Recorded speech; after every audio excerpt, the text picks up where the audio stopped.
The International Criminal Court on the 5th of March 2020 authorized an investigation into war crimes in Afghanistan possibly committed by US forces, and the reaction that came from the Trump administration was violently quick and very hostile.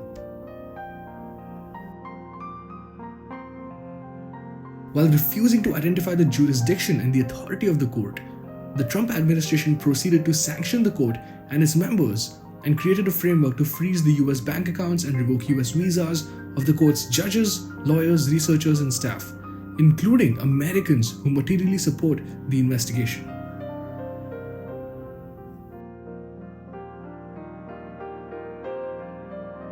The difficulty that the court faces now exposes the deep divide in global geopolitics built on power structures cemented in world history. And while the court works towards unbiased and untainted investigations and justice, countries like the US and China make use of their unmatched political power to flout the principles of justice that the rest of the international community must abide by.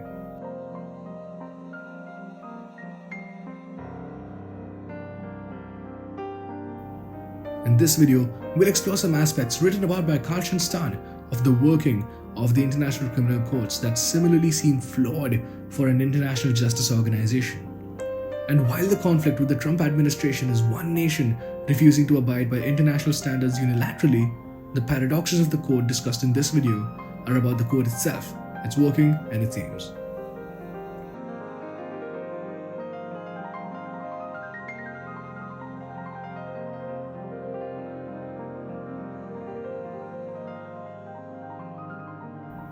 The prevention and deterrence of international crimes has long since been one of the most salient aims of the International Criminal Court. But to what extent it actually deters potential perpetrators is debatable.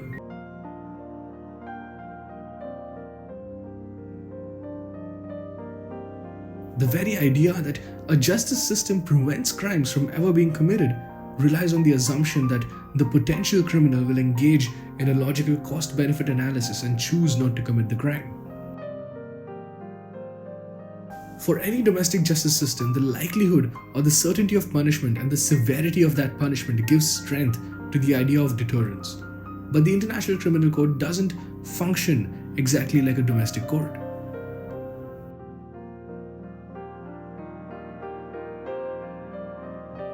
The ICC tends to prosecute high-level perpetrators who have occupied positions of power which they have abused.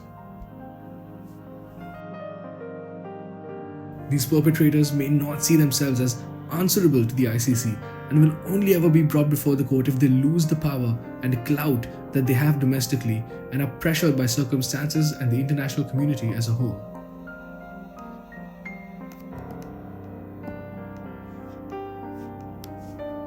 Karl Stan writes about a report by the Open Justice Initiative on the impact of the ICTY, or the International Criminal Tribunal for the former Yugoslavia.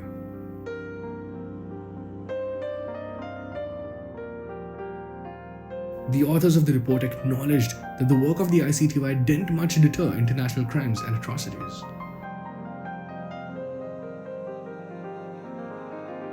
The Srebrenica massacre occurred just 2 years after the establishment of the ICTY, with many atrocities rampantly occurring in Kosovo a little later by ideologically driven perpetrators.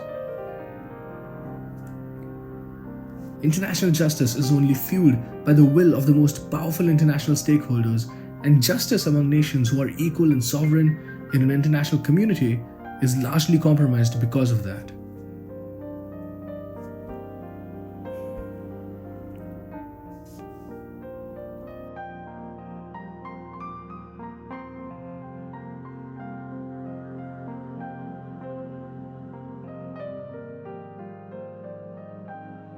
The concept of political change and its nexus with the aims of international justice is very volatile.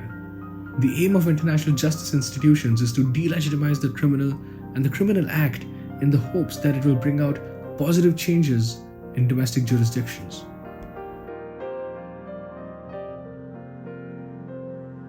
In many cases, however, there isn't much that an international court can do without an executive arm. Powerful leaders who have orchestrated the atrocities involved in a crisis are not swayed by the opinion of jurists because justice is not their aim.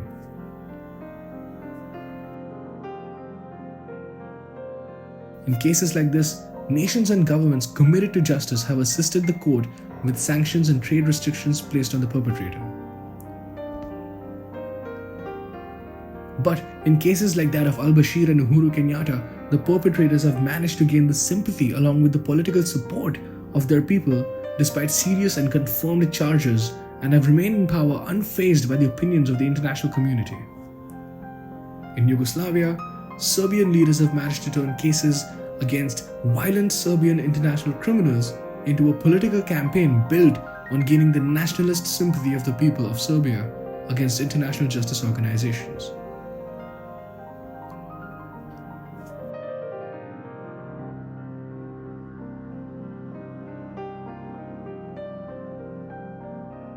Another important goal of international justice is rebuilding of peaceful relationships in the post-conflict society.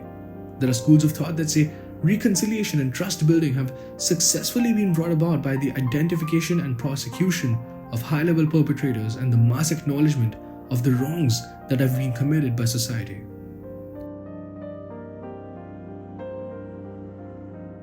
In the Balkans, Latin America, and Africa, experience has shown us that this phenomenon is deeply rooted in the social and cultural sensibilities of the society and must start at the ground level with individual and community participation.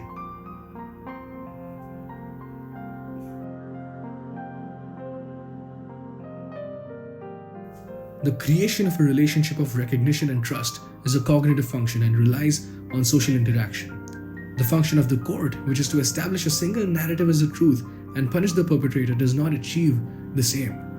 While the international community expects the issue to end with a sentencing and a judgment, the fact is that for the people involved, rebuilding society and relationships may take a decade longer.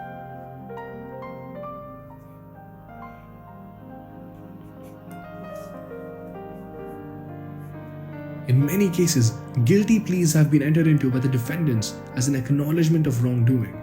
However, in cases like that of Biljana Plavsek and Katanga, international criminals have used it as a strategy to avoid harsher sentences, which caused great unrest when discovered by the public. The common theme shared among all the paradoxes discussed in this video is the role conflict that plagues international justice organizations, namely between its role as a criminal justice organization and its role as a purveyor of social justice. But we must understand that the court functions outside of domestic jurisdictions, and the trade-off between respecting the sovereignty of the nations and the need for justice when the nation uses its sovereignty to escape it is a complex route to navigate. But we must understand that the court functions outside of domestic jurisdictions, and the trade-off between respecting the sovereignty of nations and the need for justice when the nation uses its sovereignty to escape it is a complex route to navigate, and the international community must stand as a whole without prejudice in ensuring justice among nations.